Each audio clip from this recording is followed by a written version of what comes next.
Hey guys, PIEGUYRULZ here, and let's talk about what I would consider to be one of, if not the worst Steven Universe episodes. I'm talking about Onion Gang. After all, this episode wasn't covered in any of the discussion videos I did, and it is one that I feel pretty strongly about. And hey, if you want something a little more positive, I do have a Mr. Greg review that's pretty dang glowing. So, what is the problem with Onion Gang? Well, let's start with something incredibly obvious. Steven is the only character that can actually talk in the entire episode, except for Garbanzo, who can only say Garbanzo. Having only one character be able to talk in the entire episode certainly comes with its problems. I mean, on a base level, it just makes the audio kind of monotonous because you're hearing the same voice again and again and again, which of course is different from if you're watching a narrated YouTube video.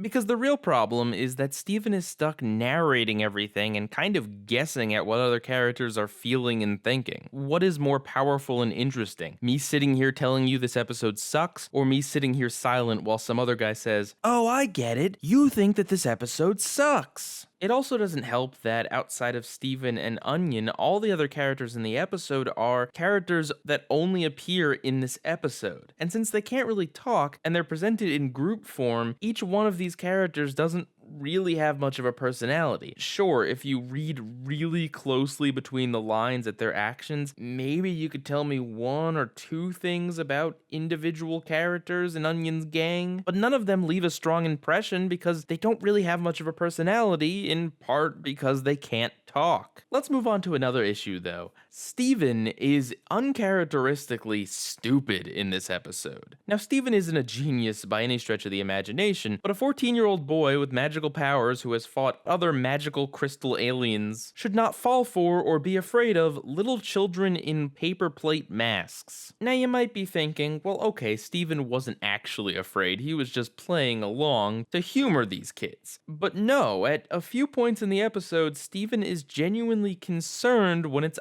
obvious these kids are just playing pretend. Like, he actually suggests calling a medical professional for the kid who fell over and poured ketchup on his face. And then afterwards, he clutches his heart as if it was racing. And what's particularly frustrating about this is that this is the conflict for most of this episode. That Steven is, like, afraid or wary or too concerned about these kids who are just playing pretend. It's put in there for drama because without it, there would be no drama. But when the threat is obviously this dang benign, and the only way to make it actually seem threatening is to have our main character drop in IQ by 100 points, it just leaves me rolling my eyes and not caring. And all the other conflict in the episode is incredibly weak as well. So Onion's gang wants Steven to kill this bug. Steven can't, even though he didn't ask if it was an evil bug, because hey, it totally could have been and he would have been in the right to kill it in that case. But instead just runs away like a little baby. And then he mopes about having no friends just because Connie and Petey are busy. What about, like, I don't know, the crystal gems?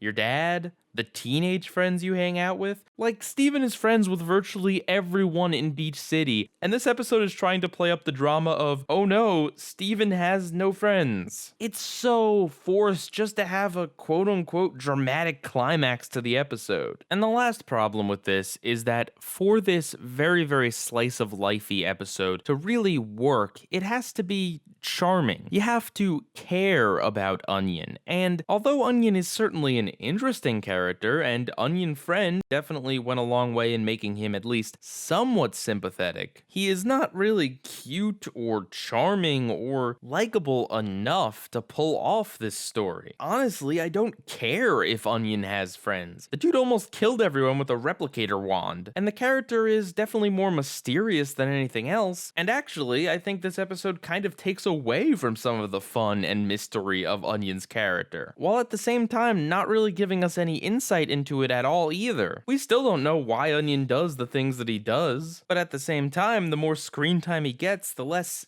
interesting he becomes. It's an episode that seems to want to make me feel more sympathetic towards Onion, but instead I care even less about him. Like, of all the questions I have, does he have friends is not one of them. And of course, that's not to mention all of the really interesting Crystal Gem stuff that could have been happening in place of this episode. If they want to have towny episodes, so be it, but please, at least don't make them be this awful. It's a boring, monotonous episode that has very little conflict and reduces the protagonist to an idiot, as well as taking away some of the mystery of an interesting character and not actually replacing it with any substantial knowledge. But hey, you know what they say about onions? They stink. And this episode stinks like a gang of onions. Pie Guy Rules, out.